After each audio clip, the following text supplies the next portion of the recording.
ऐसा देख, I know this.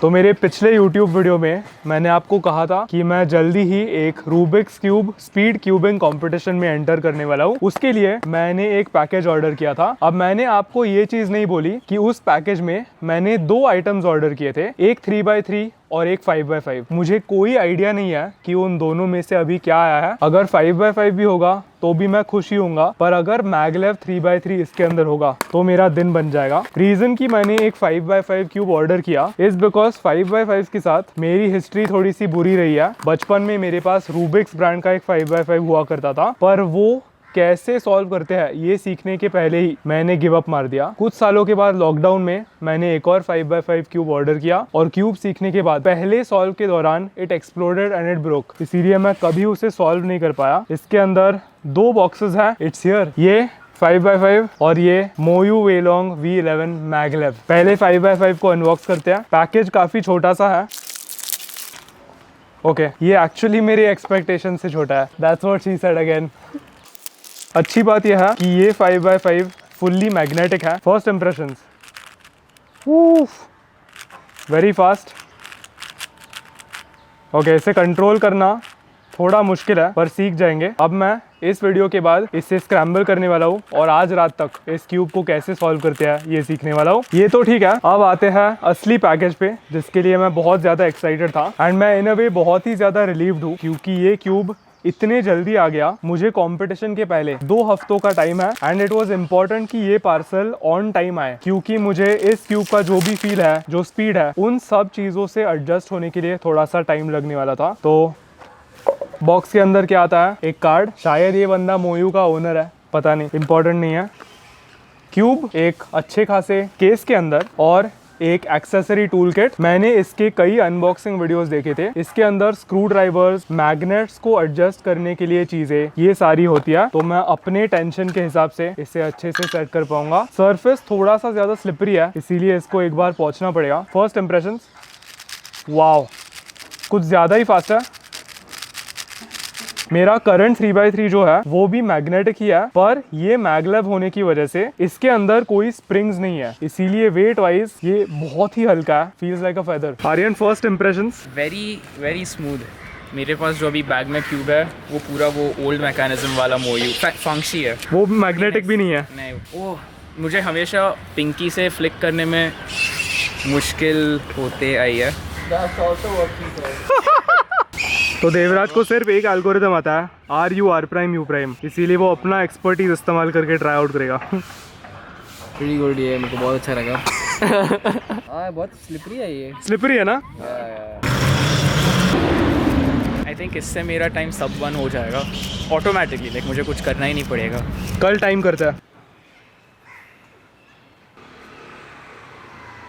तो स्वागत है आप सभी का कमबैक सीरीज के तीसरे YouTube वीडियो में। सबसे पहले वीडियो में जब मैंने अवधूत की लाइव रिएक्शन ली थी और आप सबको अपना बॉडी वेट अपडेट दिखाया था, तो उस वीडियो में मैं 77 के रेंज में था। कल और आज मैं 2 दिन इन अ रो 75s में आ गया हूँ। इवन दो ये अर्ली 75s नहीं है, अभी 75 के जोन में आना ही मेरे लिए बहुत बड़ी बात है। उस पहले वीडियो को शूट करते हुए और एक स्लाइट कैलोरी डेफिसिट में जाते हुए अब एग्जैक्टली 9 दिन हो गया है और इन 9 दिनों में 1.5 kg फैट लॉस हुआ है। इसके पीछे और ऐसे रिजल्ट्स अचीव करने के लिए मैं कौन सी स्ट्रैटेजी इस्तेमाल कर रहा हूँ उसके बारे में थोड़ी सी बात करते हैं। कैलोरी डेफिसिट क्रिएट करने के 2 मेन तरीके होते हैं। आइदर हम फूड रिड्यूस कर सकते हैं जिससे हमारा टोटल कैलोरी इनटेक कम होगा, या हम एक्टिविटी लेवल या कार्डियो बढ़ा के वो डेफिसिट क्रिएट कर सकते हैं। अब क्योंकि मैंने ट्रेनिंग वापस स्टार्ट की है, फूड कम करना ये मेरे प्रायोरिटी लिस्ट के ऊपर सबसे बॉटम पे आता है। मैं हमेशा फूड को जितना हाई रख सकता हूँ उतना हाई रखने की कोशिश करता हूँ क्योंकि इसके अलग अलग बेनिफिट्स होते हैं। सबसे पहले आपके जो भी हार्मोनल प्रोसेसेस होते हैं उन सारे चीजों को एनर्जी की जरूरत होती है। सिर्फ उतना ही नहीं, अगर आप मेरी तरह फिजिकल एक्टिविटी करने के साथ साथ हर दिन बहुत मेंटल टास्क करते हो तो उन सारे टास्क के लिए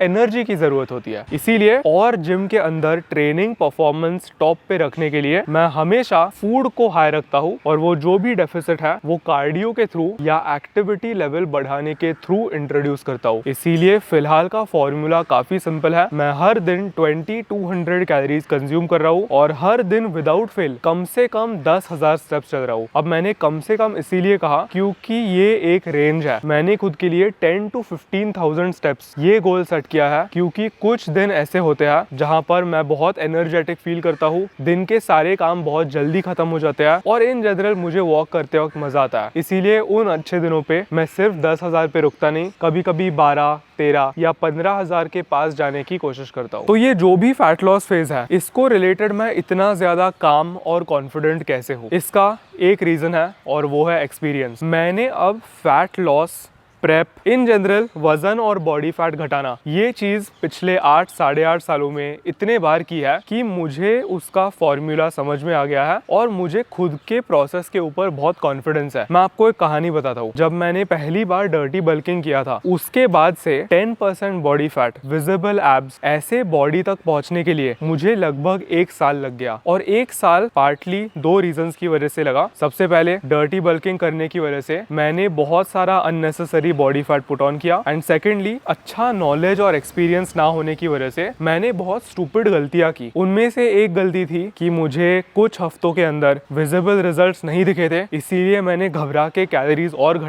घटाए। ऐसे करते करते मैं बहुत ही जल्दी 1500, 1600 के पास चला गया था। पर इतना एक्सपीरियंस होने की वजह से मुझे पता है कि as long as weighing scale का रीडिंग धीरे धीरे नीचे जा रहा है तो इवेंचुअली मैं अपने डेस्टिनेशन तक पहुंचूंगा। इसीलिए आपको फैट लॉस जर्नी अगर शुरू करते हुए सिर्फ 1 हफ्ता या सिर्फ 2 हफ्ते हो गया है तो पेशेंट रहो। ये याद रखना कि आपका स्टार्टिंग पॉइंट जितना ज्यादा मोटा होगा आपको विजिबली अच्छे रिजल्ट्स दिखने के लिए उतना टाइम लगने वाला है। मेरे केस में इवन दो 1.5 kg कम हुआ है, मुझे विजिबली कोई चेंजेस नोटिस नहीं हो रहा है, स्पेशली ऐसे स्टबर्न रीजन्स में जहां पर मैं ज्यादा बॉडी फैट स्टोर करता हूँ। इसीलिए फैट का अगर इतना लेयर है और यहाँ पर मेरे एब्स है तो अभी सिर्फ इतना घटा है, एब्स दिखने के लिए अभी इतना टाइम बचा है, तो मैं पैनिक करके जल्दी से कैलोरीज ड्रॉप नहीं करने वाला। मैं पेशेंट होके हर दिन अपने 2 टारगेट सेट करने वाला हूँ और उन्हें टिक करने वाला हूँ, 2200 कैलोरीज और अपना एक्टिविटी लेवल, बस।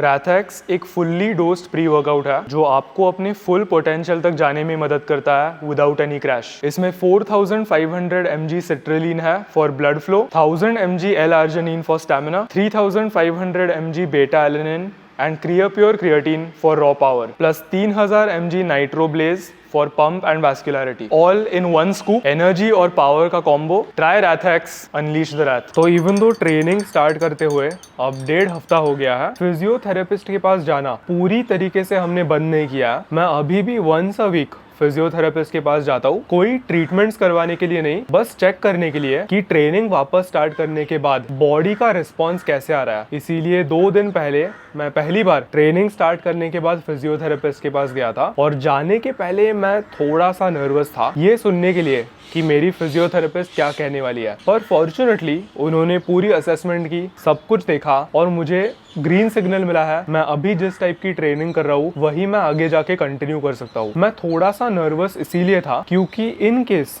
मेरी फिजियोथेरेपिस्ट नोटिस करती कि कुछ मसल ग्रुप्स ऐसे हैं जो बहुत ही ज्यादा स्टिफ हो रहा है ट्रेनिंग वापस स्टार्ट करने की वजह से और कुछ एक्सरसाइजेस की वजह से थोड़ा बहुत स्ट्रेन आ रहा है, तो मे बी मुझे प्लान में थोड़ा सा चेंज करना पड़ता। और फॉर्चुनेटली सब कुछ अच्छा है और 2026 के लिए जो भी अच्छी फीलिंग आ रही है वो कंटिन्यू हो रही है। Cheers.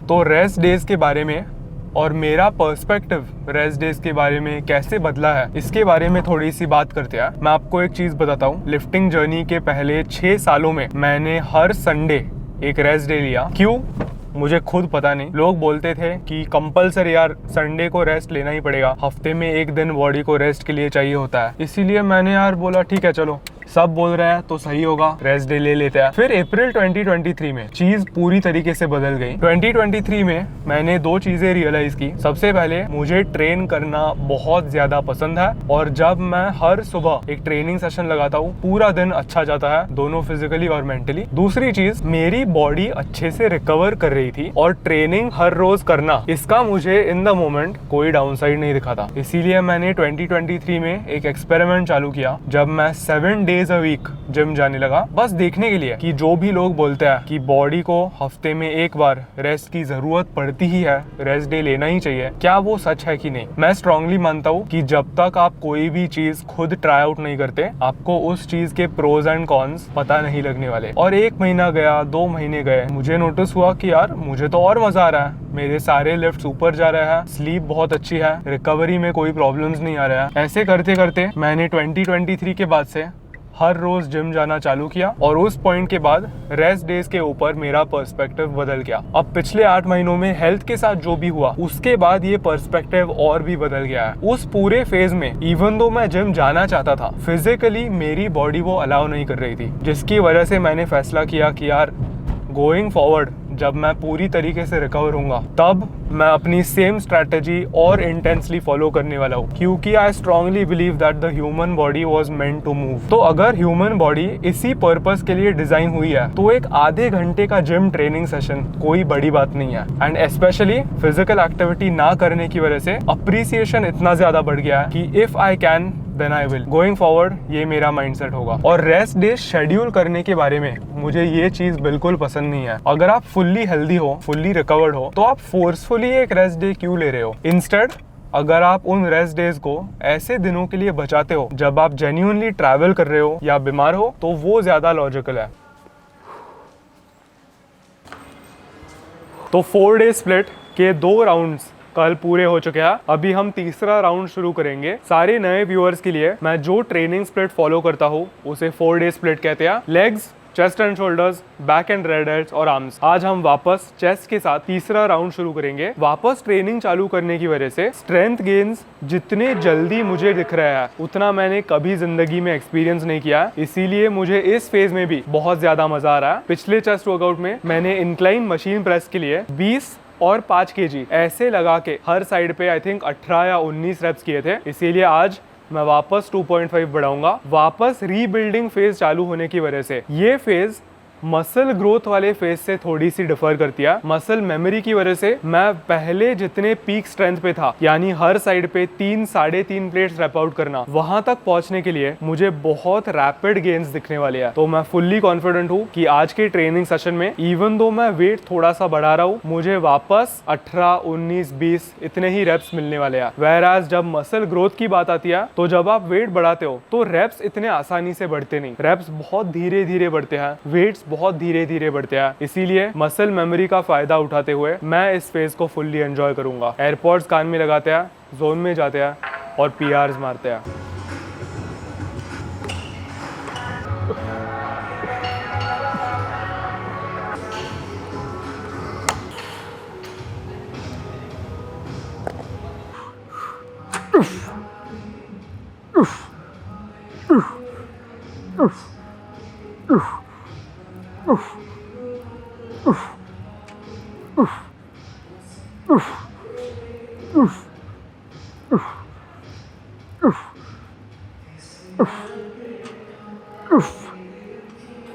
Not done yet.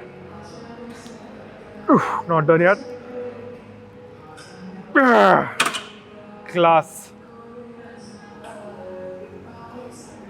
We are so back. इस फैट लॉस फेज में लीन होने के लिए एक दिल के करीब वाली चीज है जो मुझे बहुत ज्यादा मोटिवेट कर रही है। 2024 के एंड से लेके 2025 के बीच तक मैंने साल भर सिंगल डिजिट बॉडी फैट वाली फिजिक मेंटेन की। इसीलिए इतना लीन होने की वजह से मेरी वैस्कुलरिटी ऑलमोस्ट 24/7 बहुत ही ज्यादा पीक पे थी। इसीलिए मैं घर पे मम्मी को बहुत ज्यादा परेशान करता था और एक हाई कार्ब मील कंज्यूम करने के बाद उनके पास जाके अपना फोरआर्म और अपना बाइसेप ऐसे फ्लेक्स करता जाता था और उनको बोलता था कि देखो हाथ लगा के देखो कितना क्रेजी दिख रहा है, और मम्मी हर बार छी ऐसे रिएक्शन देती थी। इवन दो मर्दों को वो बहुत फ्रीकी और कूल लगता है, एक मम्मी के पॉइंट ऑफ व्यू से वो इतना ज्यादा उनको फैसिनेटिंग नहीं लगता। इसीलिए वो देखने के बाद मम्मी आइदर ऐसे चेहरे बनाती थी, मम्मी हमेशा बोलती थी कि अरे थोड़ा अजून खा किंवा कमी चाल, ये सारी चीजें बोलती थी। इसीलिए मुझे इस साल वो वापस चाहिए। आजकल बॉडी फैट इतना ज्यादा होने की वजह से 24/7 वैस्कुलरिटी छोड़ो, इवन जिम के अंदर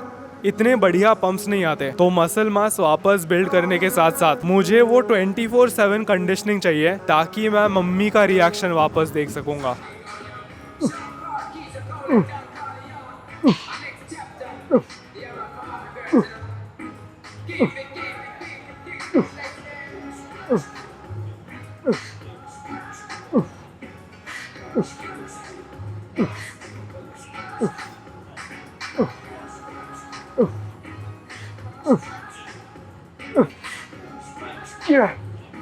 Yeah, not done yet. Yeah.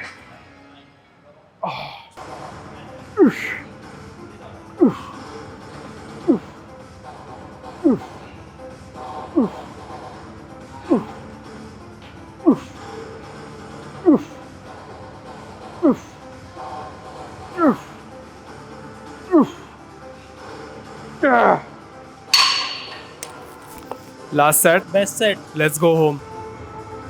Nice.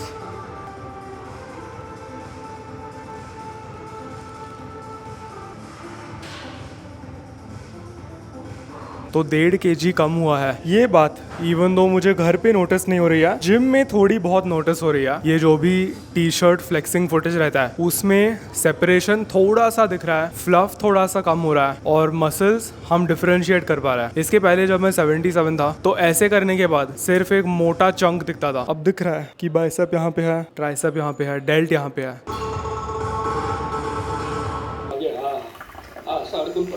तो अगर आप एक क्रिकेट फैन हो तो एक ऐसा एक्सपीरियंस जो आपको इन रियल लाइफ लेना ही पड़ेगा वो है स्टेडियम के अंदर एक क्रिकेट मैच देखना। मुझे अब पहली क्रिकेट मैच देखते हुए 15 साल हो गया। कल रात को अवधूत ने T20 वर्ल्ड कप की पहली मैच वानखेड़े स्टेडियम में देखी। अवधूत, एक्सपीरियंस कैसा था? Unreal experience. मतलब मैं ऐसे जो स्क्रीन पर हम देखते हैं ना, मुझे पहले ऐसे लगता था कि क्या ज़रूरत है ऐसे स्टेडियम में जाके देखने की, क्योंकि वहाँ से तो कुछ दिखता ही नहीं होगा। स्टेडियम में हमें जूम्ड इन दिखता है, हर एक शॉट दिखता है, हर एक बॉल दिखता है। बट वो जो मेरा वहम था वो ख़त्म हो गया और जो एक्सपीरियंस था वो उधर ही समझ में आता है। जो टीवी पे हमें इमोशंस दिखता है वो एक आध लोगों के, 2-3 लोगों के ऐसे फ्रेम में दिखता है, बट साइड में इतने सारे लोग बैठे होते हैं, इतना हाइप कर रहे होते हैं, इतना हाइप कर रहे होते हैं। हम घर पे कभी रिएक्ट करते तो हमारे पेरेंट्स बोलते कि भाई कितना ओवर रिएक्ट कर रहा है, 6 ही तो मारा है।